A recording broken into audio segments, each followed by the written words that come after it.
Ito yung given. Okay?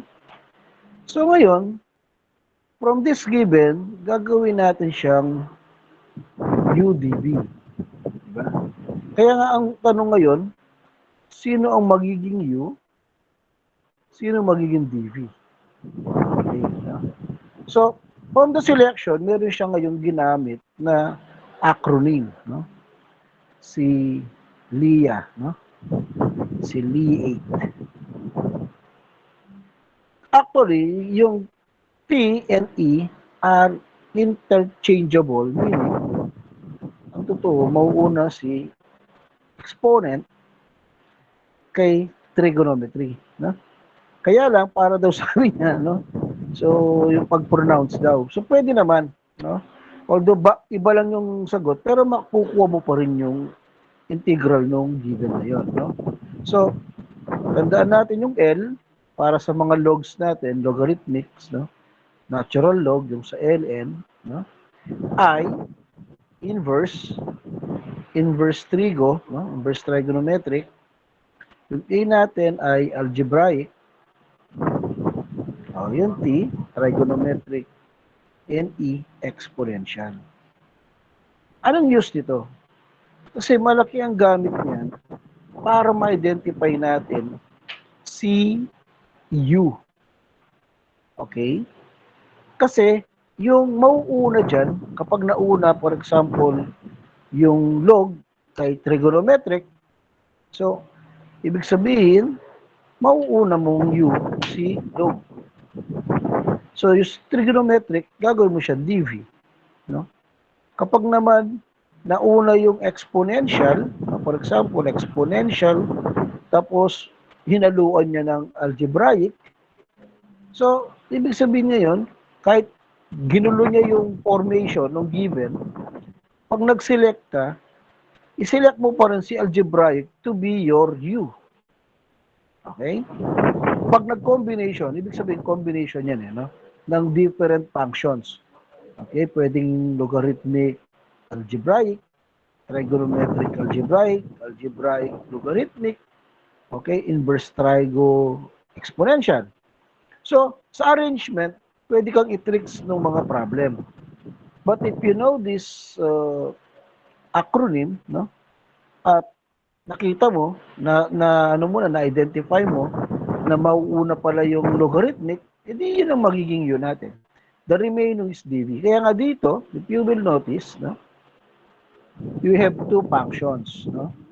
X is algebraic and e raised to x is exponential, no?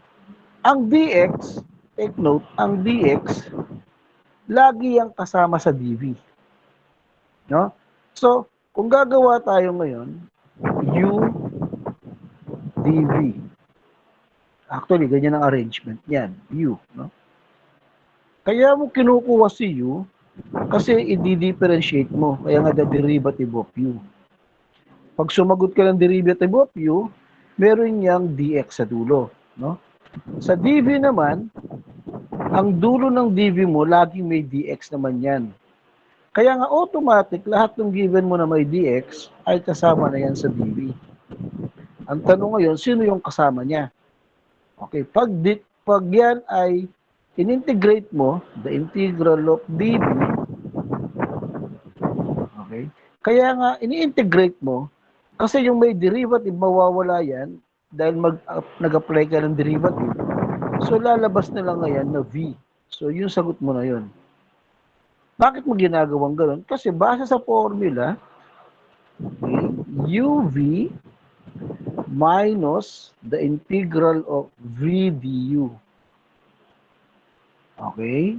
So, meaning, from this given, ta-transform mo siya ng uv minus integral of v du. Saan mo kukunin yung mga uv v du?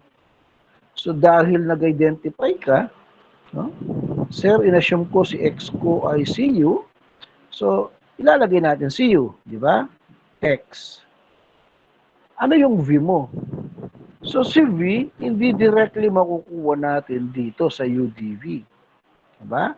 Wala. Kaya nga, para makuha natin si V, yung inassume mo na dV ay ini-integrate natin siya.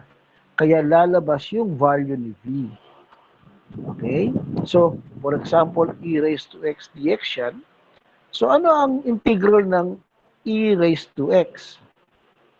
Diba? So, based on our basic formula, e raised to u plus c pa rin. Diba? Kaya nga e raised to x pa rin siya. Diba? So, kaya ilalagay mo ngayon sa v. V mo is e raised to x. So, meron kang x, e raised to x. Ngayon, dahil meron ka ng v, so ilalagay mo dito yun, e raised to x, the integral of e raised to x. No? Ano ngayon ang du mo? So, wala ring du dito. No? Kaya nga, nagkakaroon ka ng derivative para masolve mo naman yung du. No? So, the derivative of u. So, kung na-select mo is x, ano ang derivative ni x? Di ba 1? No? At take note, kung nagsagot tayo, 1 dx. Yung differential na dx. Laging kasama naman ngayon sa du. Kasi pag sinubstitute natin itong du, kailangan meron kang dx para makumpleto, okay, yung ating integration. Kapag walang dx yan, hindi ang kumpleto. Di ba sabi ko, pagdating sa integral, ang opening parenthesis mo, yung integration sign, ang pang-crossing natin ay dx. Ang ini-evaluate nyo, ito, integrand. Di ba? Okay? Kaya nga ngayon, ibig sabihin ngayon, tanong ko, integrable ba yung ini-integrate? Sigurado yung iba magtatanong, Sir, paano naman yung UV? Ano po yun? Sagot na yan. Sagot na po yung UV. So, kaya nga hindi na natin ginagalaw yan. No? Ang ginagalaw na lang natin ngayon ay yung merong integration. Kaya nga kinukopya na lang yan sa ating answer.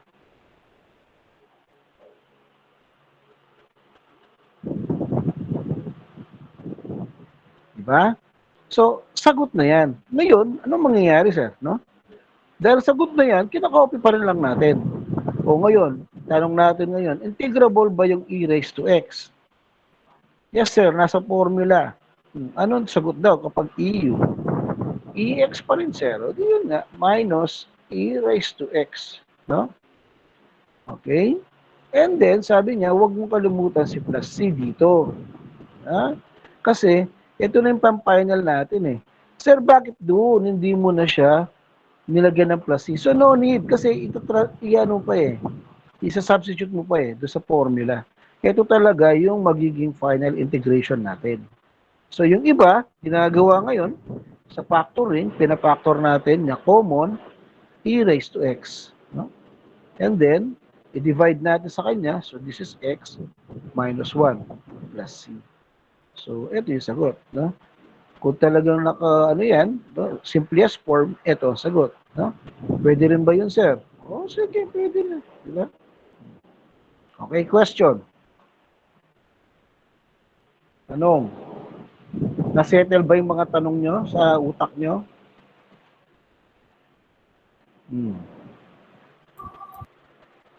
Yes or no? Yes po. Yes po. Yes. Okay, Yes, sige. Sige, so activity tayo ng isa, no? So magsisend ako ng problem dun sa ano natin and then sasagutan natin, no? So wait lang. I-send ko lang sa GC nyo.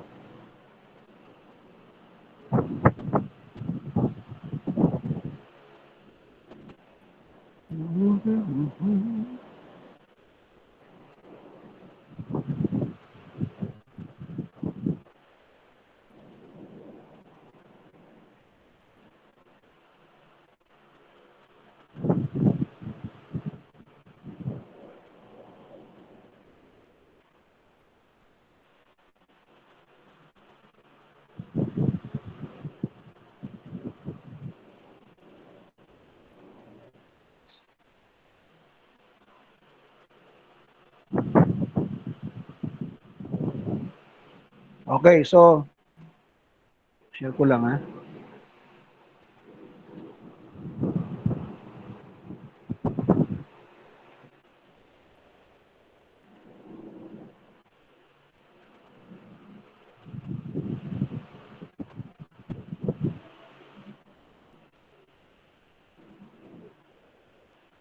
Nakikita ba to? Yes or no? Yes po. Yes, sir. Okay, so ito yung formula natin, ano?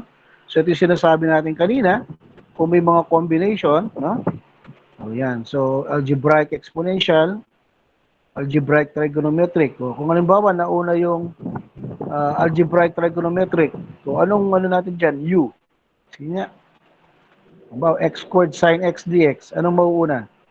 Ano ang U? Sin X po. Ha? X squared. X Sin squared? X. Sin X. Alto. X squared. X Tandaan squared. niyo yung word na liate. Liate. Lie. Liate. No? So, A is for patay.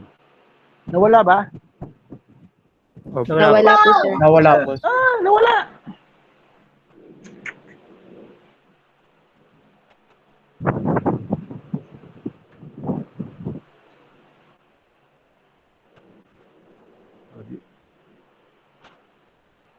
Yan, okay na. Oh. O, pag sinabi nating exponential trigonometric, anong mangyayari? Ha? Hello? Hello? Hello, hello, hello. Ano po, sir? Oh, anong yun natin kapag exponential and trigonometric? E raised to x. Ha? E raised to x. E raised to x. E raised to x. Okay. So, tandaan nyo kapag exponential and trigonometric, pwedeng maging U yung exponential, pwede rin gawin yung U yung trigonometric. Kaya nga, di ba, kung narinig yung sinabi niya kanina, no, nag-lie siya sa inyo. Baga, sabi niya, dahil nahihirapan lang siyang mag-pronounce, kaya inuna niya yung trigonometric. So actually, mauuna yung exponential sa trigonometric, no? So liati nga, no? Pero pwede rin naman kasing sila interchangeable, no? Pero ang sagot hindi man pareho, no? May difference lang sa trigonometric, pero tama din naman. Tama, no? Pwede ka halimbawa, sir, gawin kong U si e raised to x. Ang db ko si cosine x dx. Okay lang. Sir, gawin ko pong u si cosine x. Ang db ko, sir, ay e raised to x dx. Pwede rin. No? So, magdidiferensya lang tayo ng sagot. No, kapag ginawa mo yung cosine, no, pwede magiging sine. O pag integrate mo sa iba din, sine din ng ano niya, no? Okay? Kaya lang, meron lang konting diferensya, no? O, halimbawa naman, algebraic and logarithmic. Anong mauuna? Sino ang U? Yung ln, sir. Algebraic. Oh, very good. So, kapag algebraic, logarithmic, although nakita mo, nauuna si algebraic, o dahil dun sa code, no, maunang magiging U mo si logarithmic. O, tapos, yung remaining ay dv, no? Okay, now, so, sample natin ng tawag dito. Yan. Ang given natin ay algebraic and then trigonometric. Diba? So, kung mapapansin niyo, ano magiging U natin? Ano mauna? U, si algebraic o si logarithmic? Ay, si trigonometric? Algebraic po. Algebraic. Diba? Algebraic po. Tama. Kaya nga, naging U niya ay si x squared. Ang db nyo ay si sin x. Diba? So, pag dinifferentiate natin si x squared, makukuha natin yung du to be 2x dx. Diba? And then, pag in-integrate mo si dv, which is sin x, so the integral of sin u is negative cosine u. Diba? O kaya ngayon, no, negative cosine x. O ngayon, substitute natin sila sa value ng uv minus the integral of v du. So, u, x squared, v, yung nakuha dito, negative cosine x, and then, minus v, no, again, negative cosine x, and then du, 2x dx. No? Ngayon, Anong nakita natin dito? Kung mapapansin nyo rito, no? Nung i-transform natin siya, naging plus 2, di ba? So, yung negative x squared cosine x, yan po ay sagot na. Ang problema na lang, itong 2, sir, ba't nagkaroon ng 2? Kasi galing din yun sa ano, di ba? 2x dx. Oh. Ngayon, ilabas natin yung constant. Ano natira sa loob? X cosine x. So dahil integration, mapapansin mo, combination pa rin siya ng algebraic. Ito yung sinasabi niya kanina na magkakaroon ka ng double integration. Na ay twice ka mag-i-integrate, no? So ibig sabihin niya yun, nakapag-integrate ka na, so hindi siya simple lang na sagot ka agad, no? Kung hindi, magkakaroon ka ng pangalawang integration by parts. Kasi nga si x at saka si cosine x. Ngayon, algebraic, trigonometric. So again, unahin natin si, anong u natin? Anong u? O, si x. Ano ang db mo? Si cosine x. Diba? O ngayon, ano mangyayari? I-differentiate natin si x, kaya magkakaroon pa ng dx. Pag in-integrate mo si db, cosine x, magkakaroon ka ng sine x.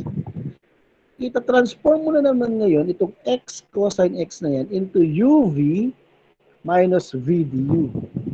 Okay? Ibig sabihin ngayon, pangalawa na yon, di ba?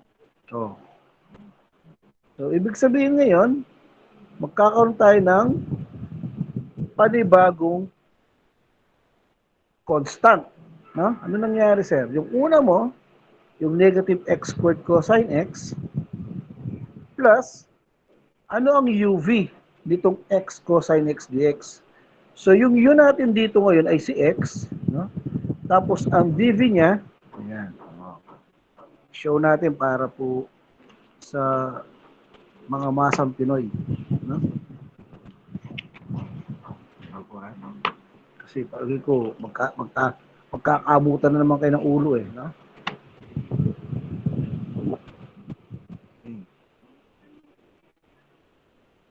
Ayan, copying ko lang yung una.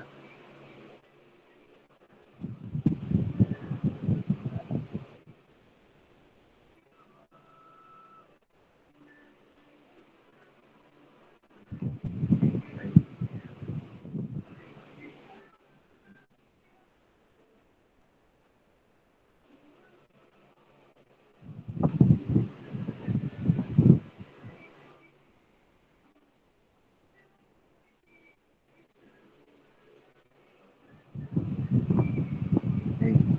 Labas muna tayo dyan.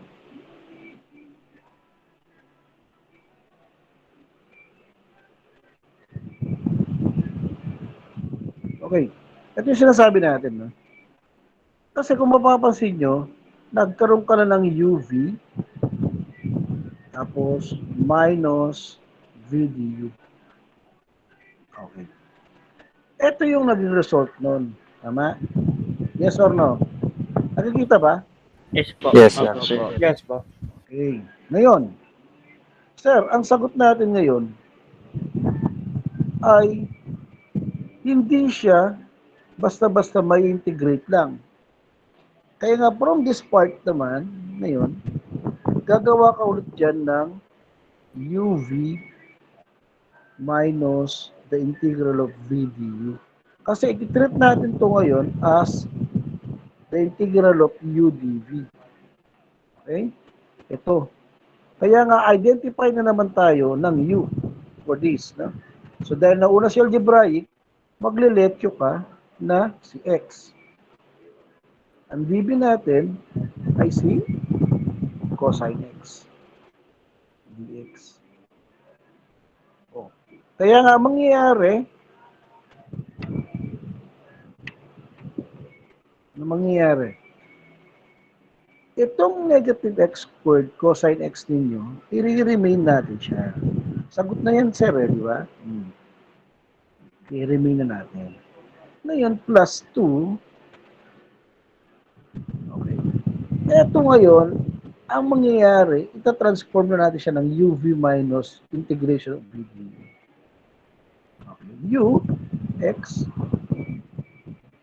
V, pag in-integrate natin to, so V is equal to, anong integral ng cosine x? Sin X. X. Sin Diba? Sin x. Ayan. So, ang mangyayari ngayon, no, pag UV sin x na tayo rito. Okay, ha? Minus the integral of V sin x. Ano ang du natin? So, titake natin yung derivative ng u. So, mangyayari ay dx. Okay, 1 dx. So, meron ka ngayon sin x dx. Ano? Ito yung v, ito yung du. So, ngayon, sa pangyayari nito, i-multiply mo natin si 2 dito. Okay? Si 2, doon. Okay. Kaya nga meron ka ngayong negative x squared cosine x plus 2x sin x minus 2 the integral of sin x dx. Ngayon, ang tanong, integrable ba ito? Yes or no? Yes po. Yes po. Yes. Yun. So, ibig sabihin nyo yun, sir, naging simple na lang siya. Okay? Ang ibig lang sabihin ito, nagdalawang beses tayong gumamit ng integration by parts kasi dun sa nangyari ay nagkaroon na ng ulit combination yung algebraic and trigo. Dito, single ano na lang siya, no, function. So, gagawin natin ngayon dito, negative x squared cosine x plus 2x, no, sin x minus 2, anong integral ng sin x? Negative cosine X. Very good. Negative cosine x. Diba? And then, plus c. Bakit, sir? Kasi wala na tayong integrate, di ba? So, yun na yung pinaka-last na constant natin. So, yung negative nito magiging plus 2 cosine x. Diba? Okay, plus c. Oh, plus 2x sin x. Oh, minus x squared cosine x. So, yun ang mga sagot natin, di ba? O, simplify pa ba natin, no? So, kung meron masisimplify, pagsamahin natin, okay? Gusto mo mag-factor-factor, okay din, no? Kamukha ng cosine x, i-factor mo, pwede, no? So, meron kang cosine x, kamo, o, pwedeng 2 minus x squared, ay 2 minus x squared, pwede, no? Tapos, plus 2x cosine x. Depende kung anong gusto mong transformation, no? Ang gusto lang natin pakita rito is hindi lang tayo minsan lang pwedeng mag-integration by parts. Kapag necessaryong gamitin natin siya ulit, no? Pwede po 'yon, no? Okay, mag-integration by parts. Kailan mo gagamitin 'yon? Kapag nakita mo na wala sa formula yung i-integrate mo at meron siyang combination, no? Pag wala sa formula, pwedeng gumamit ka ng substitution. No? Pag wala sa formula, integration by parts. Ganun lang naman yung dalawang method na yun. Eh. Okay? So, question po. Okay lang. Okay lang ba? Ha? Okay, kayo naman nang sasagot niyo yun. No? So, i-visit nyo yung ating GC. Okay? Yung GC natin. Ano sasagutin muna natin, no? To be posted in our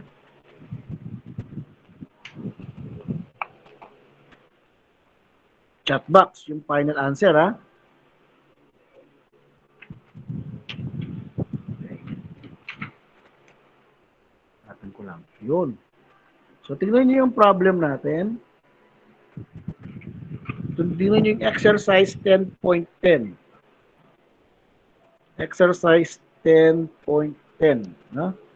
So, ang gagawin natin dyan ay yung problem number 2. Problem number 2. Ang given natin is the integral of e raised to x cosine x dx. I will give you 5 minutes to solve, no? E raised to x cosine x dx. Okay ba? Gets nyo ba? Hello? Yes po, Sumagot sir. po kayo. Opo, sir. Tinatanong kayo. Yes po. sir. Oh, Yes ang po, hindi sir. magsasubmit ng kanyang sagot, absent. Okay? Sige. So, I'll give you 5 minutes. So, the time is 9:32. So, 9:37, kailangan nakapost na lahat ng sagot natin. Okay? Sige, sa chat box. Sige, sagot na po. Dito po sa Meet, sir. Yes, yes, yes. Okay na, Angelica? Apo, sir. Angelica. Oh, sige. Okay. Sige, start na po.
Nine 37 po. Oh, 9:40 na pala. Sige. Oh, last 10 seconds na lang. Sige, bibilang ako ng 10 seconds, ha? Pagdating na, magta-time stop na ako. Okay, 10, 9, 8, 7, 6, 5, 4, 3, 2, 1. Time is up. Okay. So, lagay ko na. Time is up. So, lahat nung nasa taas nito ay present with points. Yung tama yung sagot. Lahat nung wala dito, nasa baba, absent po. So, hindi nakapag-submit, absent po sila. Huh? Okay. So, assess natin. Sir, ano ba nangyari?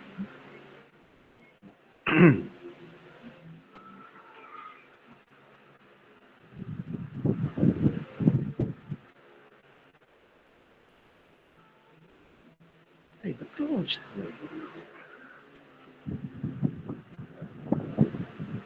Okay, anong given natin? Sige nga, anong given? The integral of Hmm. e raised to x po. Cosine x dx. Okay. So, anong unang task na gagawin natin? Identify ang U UDV. tsaka dv. UDV. okay. So, ano yung e raised to x? Anong function? Exponential, logarithmic, algebraic, ano to? Exponential. Okay, itong cosine x, Try ano ko. siya? Okay. So ngayon, anong gagamitin nating u? Based sa code. EX. ex sir. EX. EX. Okay. So lahat ba kayo ginamit nyo ang u as EX? Meron bang gumamit ng u na cosine x? Wala. Meron po, sir. Meron po, sir. Meron. Meron Okay. yung sa cosine x po yung ano sir. Ang, ano? Ang u. Cosine okay. X. So, merong gumamit ng e raised to x as u. May ibang grupo naman gumamit ng cosine x as u. Tama? Yes, sir. Opo. Okay, so ibig sabihin, tingnan natin yung parehong solusyon na yon. So, inahin muna natin yung sinasabi natin, sir, nauna po kami ng tawag dito, trigonometric o ay exponential. Sabi natin, nauna po kami ng e raised to x. So, ang u natin ay e raised to x. Diba? Ang dv mo ay cosine x. Cosine x dx. Okay. So, natural, anong kailangan natin gawin kay u? Anong gagawin nyo? Differentiate. Okay, the derivative of u. No? Anong derivative ng e raised to x? E raised to X. E raised to x pa rin, no? EU du, sabi niya, di ba? Tama ba? Yes or no? Yes po. Yes po. E raised to x dx. So, kailangan ng dulo niya may dx, no? Okay, yung dv natin, integrate natin. The integral of dv, which is the integral of cosine x dx. Ano integral ng cosine x? Sin x. So, v is equal to positive sine x. Yan. No? So, ngayon, transform natin siya from the original na given na e raised to x cosine, ay e raised to x naman. Okay? So, gagawin natin siya ngayong uv. So, ang u natin ay e raised to x. Ang v natin ay sine x. Yan. Okay, minus v ay sine x. At ang du, yun, e raised to x sine x. Yan. So, ano napansin natin? Sa nangyari? Ano napansin nyo ngayon? Wala kayong napansin. Ha? Sagot. Integral po. Pwede po po Ah? Pwede So, po. panibago na naman. Tama? Opo. Yes, sir. Yes. So, dito, mag-a-assign ka na naman ng U. So, anong i-assign natin? Kanina sinabi mo, so dapat ganun pa rin ang format mo dahil yun ang ginamit mo, di ba? So, ang U natin ay e raised to x pa rin. So, ang derivative mo ay e raised to x dx. Yes or no?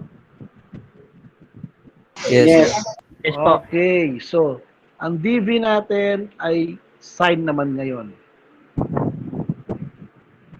Sine x dx. Okay. So, ang v natin, pag integrate natin to, magkakaroon ka ng, ano sagot? Negative cosine x. Very good. Negative cos x. Di ba? Cosine x. Transform natin siya ngayon ulit. Okay. Natin na natin. Ang unang sagot natin, huwag nang gagalawin to. Di ba? Okay. Huwag nang gagalawin. So, magiging e raised to x sine x tapos minus gumawa ka ng grouping symbol, no? U e raised to x, okay, v negative cosine x, okay, minus the integral of v negative cosine x, tapos ano, u e raised to x dx. Diba? So, ano nangyari ngayon, sir? Another integration by parts ba ang gagawin natin or hindi? Another integration by parts o hindi? Hindi na po. Hindi na po, Bakit? sir. Bakit? Transpose na lang, sir. Very good. Nakapanood talaga kayo. Ang galing nyo. Ha? So meaning, nandun sa ano yan eh, no? Sa tawag doon. Nandun yata sa YouTube yan eh. Tama ba? Yes, or Yes no? po. Yes. Okay. So anyway, para at least maintindihan ninyo kung bakit natin hindi na gagalawin ito. But hindi na natin ngayon, sir, combination pa rin.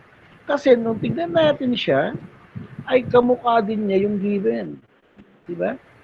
Okay, so itry lang natin na ayusin muna. Pag inayos natin siya, okay, so negative magiging plus EX cosine X. Okay? Tapos ito, negative, positive, negative. So minus the integral of e raised to x cosine x dx.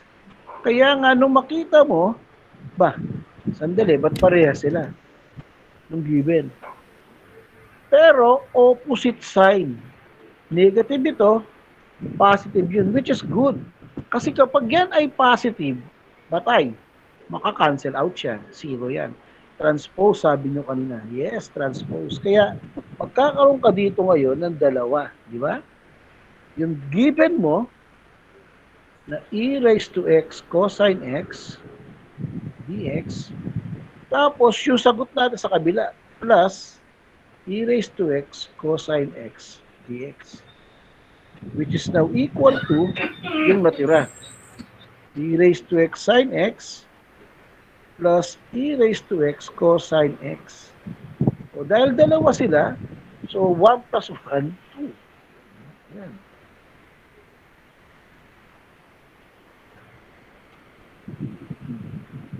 So, para matanggal yan, divide mo ng 2. Diba? So, meron ka ngayong common dito is e raised to x. So, sine x plus cosine x all over 2. Lagyan natin ngayon ng plus c. O, yun ang sagot. So, e raised to x over 2. Okay? Tapos, open and close parenthesis, sine x plus cosine x. Gets natin? Yes or no? Hello? Yes po. Yes, okay. Ang pinakita ko naman sa inyo ngayon ay yung sinasabi natin, what if no magkaroon ng kapareho? Okay? So, wag laging nag-integration by parts. Kung pwedeng mag-transpose, transpose natin. Okay? So, yun ang ibig natin sabihin. Okay? Yun. So, sino yung mga tumama?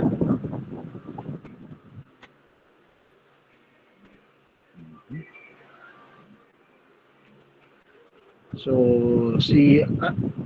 Perlota, e raised to x, cosine x. So walang over 2. Mali, no? Sir, yung ginamit ko po yung is yung cos x po. Okay. So ito naman, iba naman yung ginamit. Ayun naman, no? So, solusyonan natin yung isa. Oo nga naman. Unfair naman sa iba. Pero paano kung inuna namin yung cosine x? No? Sige.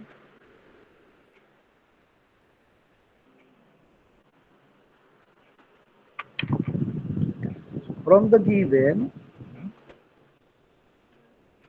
e raised to x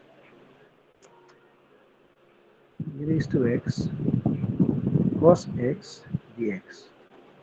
Ang u mo dito, yung iba gumamit ng trigonometric cosine x. So, ng derivative ng cosine x,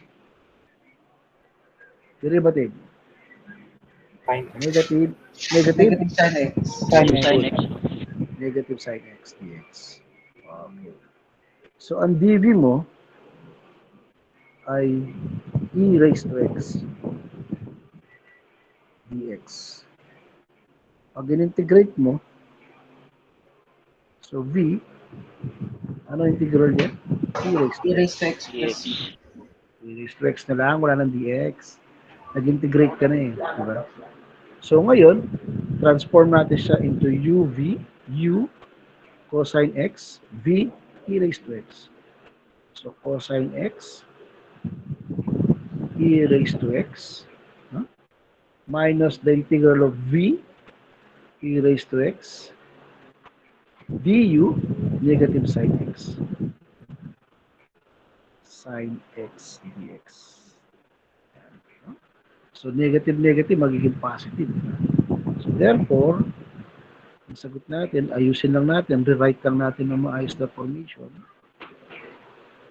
Negative magiging plus the integral of e raised to x sine x. O ngayon, dahil ginawa mo ganun, no? So stick tayo dun sa trigonometric pa rin, no? So ang gagawin natin, u sine x. Okay, so du, anong derivative ng sine x? Cosine x. Cosine X. Dx. Ang dv mo, ganun pa rin. E raised to x dx. So, integrate natin. So, ang v mo ay e raised to x. Transform natin siya. So, kunin natin yung dating sagot na hindi natin gagalawin. Okay, plus okay. U sine x v e raised to x. Okay? Minus the integral of v e raised to x and then cosine x dx. Okay. So ngayon, dahil wala naman tayong multiply, remain lang natin siya. So e raised to x cosine x plus e raised to x sine x minus e raised to x cosine x dx. Ganun din. Hindi na natin siya gagalawin kasi kamukha din siya nung given. So, pag tin-transpose natin siya, ganun din ang sagot, di ba? Magkakaroon ka ng 2 e raised to x cosine x dx equals e raised to x cosine x plus e raised to x sine x. All over, divide natin siya by 2. Pag ginamit natin yung factor ng e raised to x, ganun din, di ba? E raised to x e raised to x times, so ang final natin will be e raised to x cos x plus sine x all over 2. Parehas lang. Yes or no? Hello? Yes po. Yes po. Yes po. Same lang. Okay, so the final answer is over 2. Sa taas mo, e raised to x. Tapos open and close parenthesis, cosine x plus sine x. Yun, no? So, final natin. So, mali, no? Mali si Perlota. Mali si Anwin. Cherry, mali. No? Sir, wait Nakinig. po, sir. Ano? Yung mga nagpasa ng sagot, attendance din po, sir. Oo, ang walang Pero pinasa. pero Ano? score lang. Ano? I mean, i-release na ko pa din po yung mga nagpasa, tas iba pa yung may score.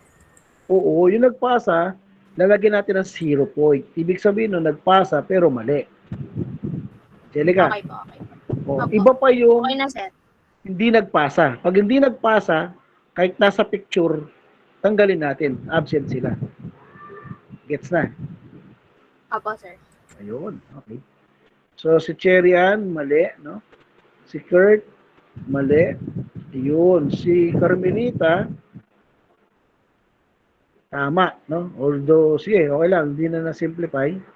Sige lang, okay lang. Tama na si Carmelita. So, bigyan mo ng 3 points. No? Si Hersbean, kapares lang ni ano. Okay? Sige, tama. 3 points. Si Gasco, mali. Si Kenji, correct. No? 3 points. Si Jaline, correct. 3 points. Si Jonah, mali. Si Si Perlota ulit ito. Si Lenabeth, mali. Si Nicolette, mali. Lindale, mali. Daenerys, mali. John Maybrit, mali. Vincent, mali. Mali. Ayun. Walang parenthesis yung kay Lolaida. Lolaida. Po. Lolaida. Oh, anong nangyari dito? Mali po. Mali. Okay, mali daw. Yes, mali. Sigurado ka mali. Kulang, sir. Anong kulang? Over 2 po. Meron kang over 2 eh. Ang mali mo, wala kang parenthesis. Ayun, no? Kay ni Kenneth, Biscocho, correct. No? Okay? Correct. Si Biscocho, 3 points. Patinig. Si Colmo, okay, correct. Mandantes, mali. Buwa, mali. Rivera, mali. Mali. Aniceto, mali. Arsua, correct. Si Gabriel, mali. Charmaine, correct. 3 points. Guzman, mali. Sige, mali. Espeo, mali. Fernando, mali. Campik, mali. Custodio, mali. Angelica! Ay, nakapangopya ka na mabuti, Angelica. Correct. Sinagutan mo ba yan, Angelica? Angelica, Opo, sir, nag-try lang. wow, galing mo na mag-try. So, Ibia, mali. Ang Lenabeth, mali mo. Adriano, mali. Cedric, mali. Jasper, mali. Okay. So, yun yung mga tumama, ano? Okay. Ngayon, ano yung magiging ano natin? No? So, 3 points na po ng mali. Ay, mali. Ng tama. Yung mali, 0 points. Okay? So, back to na tayo. Okay. So, next week, sabi natin, ito po ay midterm exam, ano? So, para may practicean tayo, ganito magiging assignment nyo. Hindi ako pipili nung mga problem doon sa binigay ko sa GC natin. Kayo ang pipili ng 5 problem. Okay. Sir, paano pagpili? Number 1, kailangan meron kang combination ng algebraic, no, and trigonometric. Isa. Next combination, algebraic and inverse trigonometric. 2. Okay, number 3, meron kang logarithmic and algebraic. 3. Okay? Number 4, logarithmic, trigonometric. 4. 4 na yun, di ba? Tama? Apo. And number 5, pumili ka lang ng isang function. Isang function. Tapos, sige, lagyan natin ng function ng logarithmic. Yun lang. Logarithmic function lang. Okay? So, 5. Kayo ang pipili. Bahala kayo. Doon ang makikita nyo doon sa binigay ko. So, kayo magsosolve. Okay? To be submitted next week. No? Same time, same channel. Okay? Okay ba? Kenji, na gets natin? Yes po, sir. Yo. Okay. So, may tanong pa ba? Maliwanag ba yung integration by parts? Liwanag po, sir. Maliwanag. Yan, ha? Okay, sige po. Mag-open cam na tayo. Angelica, send mo yung attendance natin, ha? Tapos si Charmaine, yung picture ulit natin. So, nakita ko na yung munang picture. Sige, open cam na po lahat. Yan.